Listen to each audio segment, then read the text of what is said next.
He was left in financial ruin and had to move his family to a small cottage in the countryside to start over.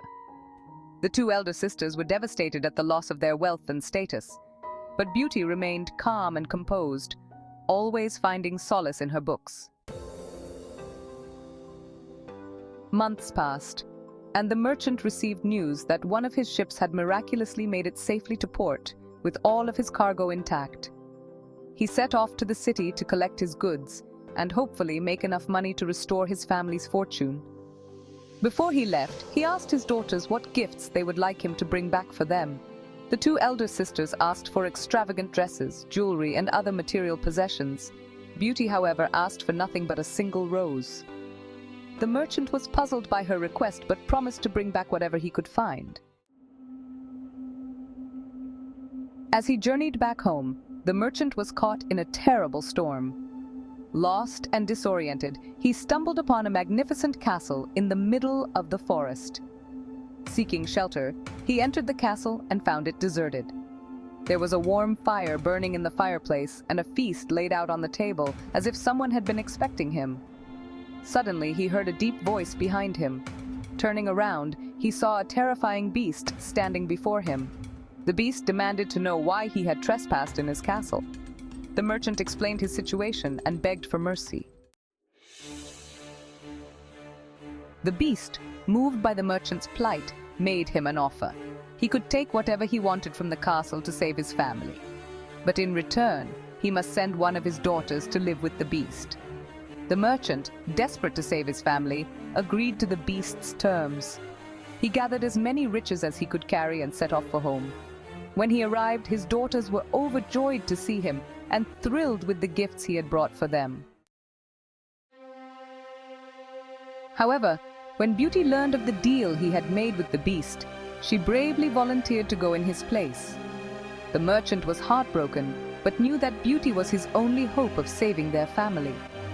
He reluctantly agreed, and the next day he escorted her to the castle.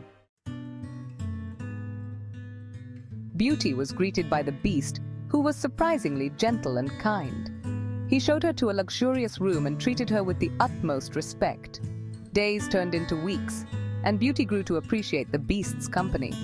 She discovered that he was not as fearsome as he appeared, and that beneath his rough exterior was a kind and noble heart.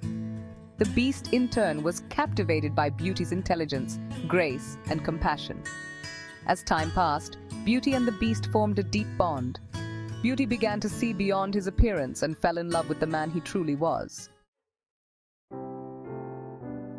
One day, she asked the beast if she could visit her family, as she missed them dearly.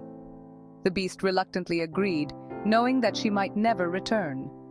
When Beauty arrived home, she found that her family had fallen on hard times once again. Her two sisters had squandered the merchant's wealth and were living in poverty. Beauty helped her family as best she could, but longed to return to the beast. However, her sisters, consumed by jealousy, concocted a plan to keep Beauty away from the castle. They told her that the beast would never forgive her for abandoning him, and that she was better off without him. But Beauty's heart belonged to the beast, and she knew that she had to return to him. As she made her way back to the castle, Beauty was filled with fear and uncertainty. But when she finally arrived, she was greeted by a wondrous sight. The beast had been transformed into a handsome prince. He explained that Beauty's love and kindness had broken the curse that bound him to his beastly form.